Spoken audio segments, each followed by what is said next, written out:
Saludos buscadores del misterio y gracias por asistir a granmisterio.org. ¿Qué misterios se esconden en la isla de Pascua? ¿De dónde han salido esas más de 900 esculturas, esos moais que no pueden ser explicados por la ciencia actual? Y sobre todo, ¿qué son esas tablillas encontradas en el centro de la isla que tienen un idioma que no es conocido y no ha podido ser descifrado? Unas tablillas que incluso podrían pertenecer al continente perdido de Hiva y los saberes antiguos que ésta empeñaba.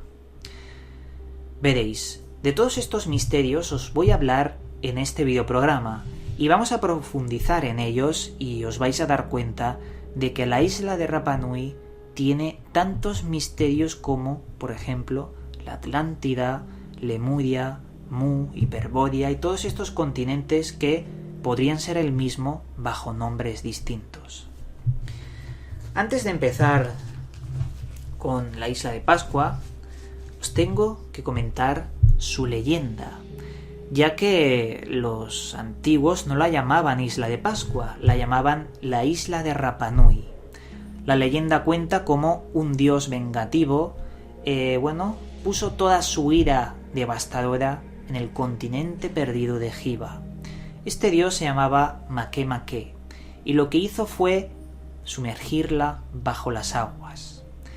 Pero antes los habitantes de la isla de Hiva o continente de Hiva eran habitantes con una tecnología muy superior a la que tenemos hoy en día, una civilización totalmente distinta a la que hoy podríamos imaginar.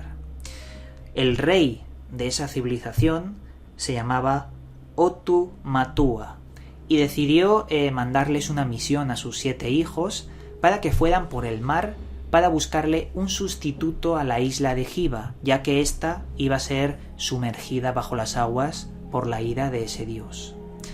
Estos 7 hijos encontraron la isla de Rapa Nui y cuenta la leyenda de que cuando la encontraron se transformaron en 7 gigantes de roca que miraron el mar por la eternidad.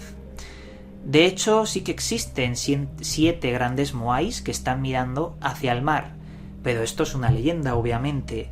Es lo que dicen los que, por tradición oral, han mantenido esta tradición, esta leyenda. Pero, ¿cómo podemos saber la verdad de la historia que nos cuentan? Veréis, hubo un profesor de la Universidad de Harvard llamado Barry Fell. Este hombre mantiene la tesis de que los habitantes de la isla de Pascua fueron egipcios.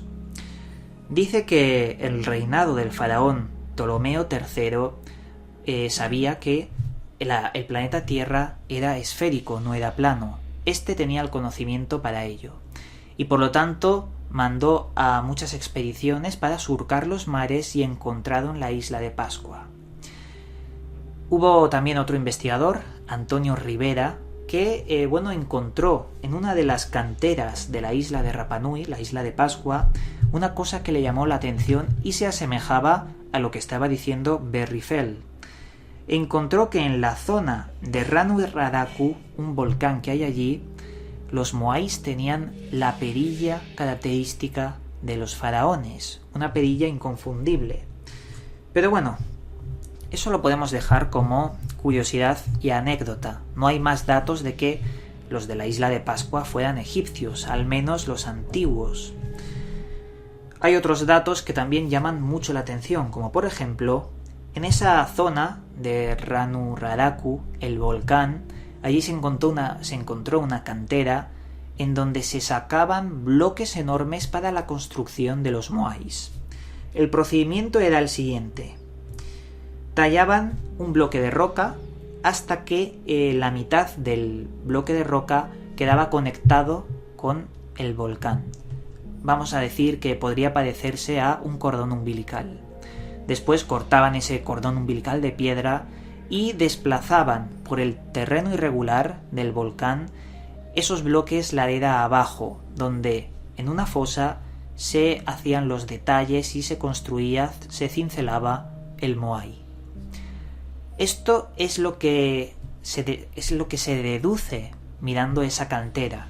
De hecho, allí se encuentran hoy en día algunos moais enterrados. Pero claro, ahí tenemos dos problemas. El primero, ¿cómo pueden tallar con semejante precisión esos moais si en la antigüedad no habían árboles en la isla de Pascua? Y de hecho, hoy en día hay muy pocos. ¿De dónde sacaron las herramientas? Y la segunda, ¿cómo pudieron mover bloques de 22 metros y más de 250 toneladas sin dejar un rastro en la ladera y por ese terreno irregular súper difícil para poder bajarlo? Además, no lo hicieron una vez, sino más de 900 veces con esos 900 moais.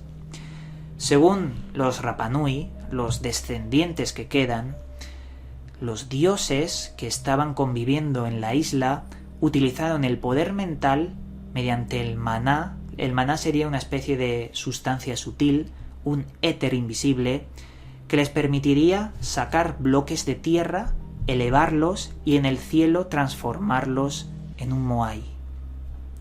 Eso es lo que dice la leyenda. Obviamente no podemos saber si es verdad, pero ante una falta de explicación de cómo se hicieron, podría valer.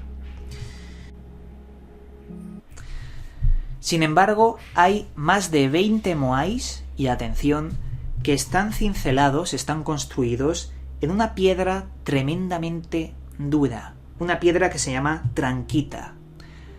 Estos moais son imposibles de explicar por los arqueólogos de hoy en día. Se necesitan herramientas muy duras para poder tallar esos moais especiales. Sin embargo, están ahí y no pueden ser explicados. Diego Cortijo es una persona que se considera uno de los que más saben sobre la cultura Rapa Nui y los misterios de la isla de Pascua. Este hombre intenta explicar que en la plataforma donde se asientan estos moais, una plataforma que se le llama aus, no cabe ni un alfiler, ni una carta de póker, no cabe nada. La precisión milimétrica en la construcción de esos bloques, de esos moais que encajaban con su aus, era tremendamente precisa.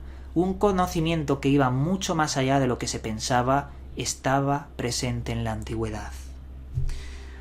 La versión oficial que nos da la ciencia sobre cómo han podido construir eso, y atención porque os vais a reír, es la siguiente.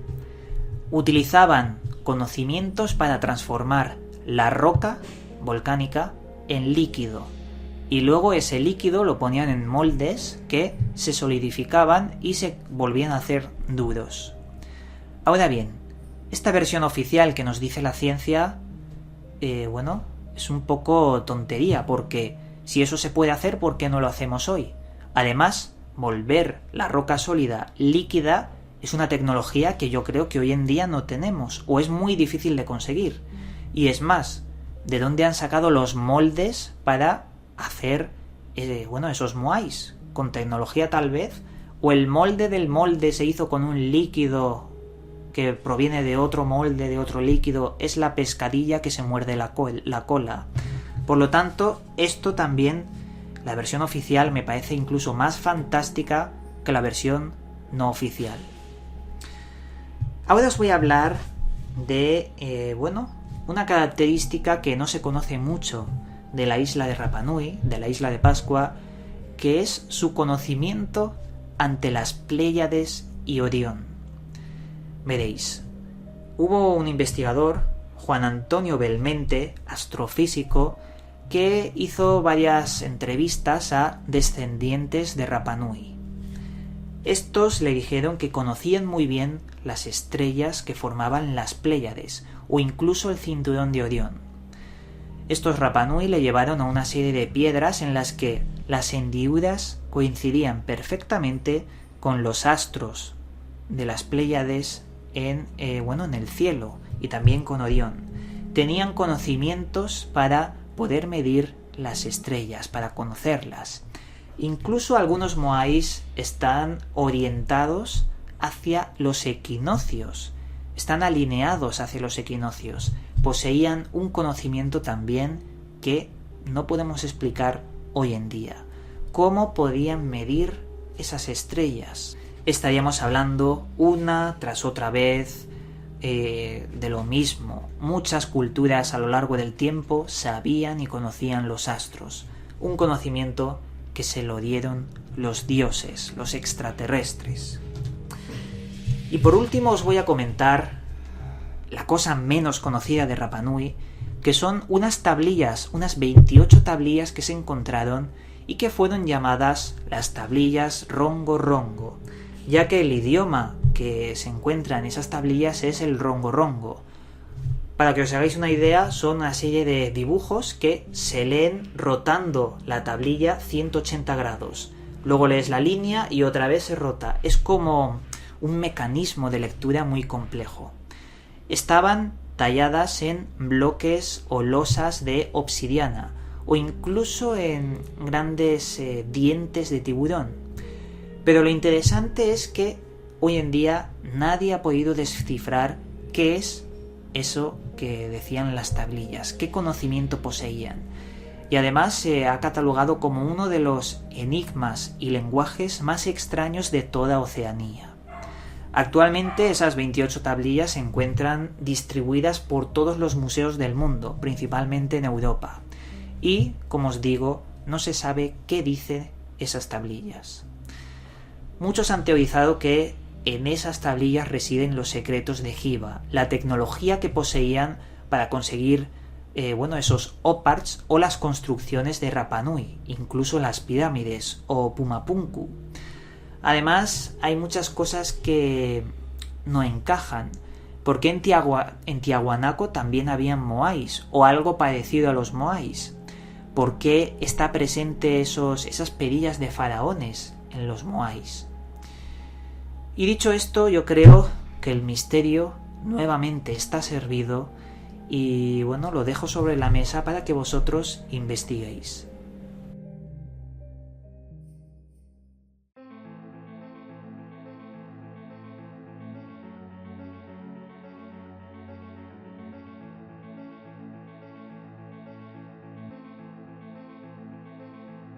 Esta vez, en la sección Libros recomendados, os voy a recomendar un libro del autor famoso Iker Jiménez, ya que tiene un libro que estuve hojeándolo y la verdad me parece tremendamente interesante. Se llama Encuentros OVNI, la historia de los encuentros OVNI en España.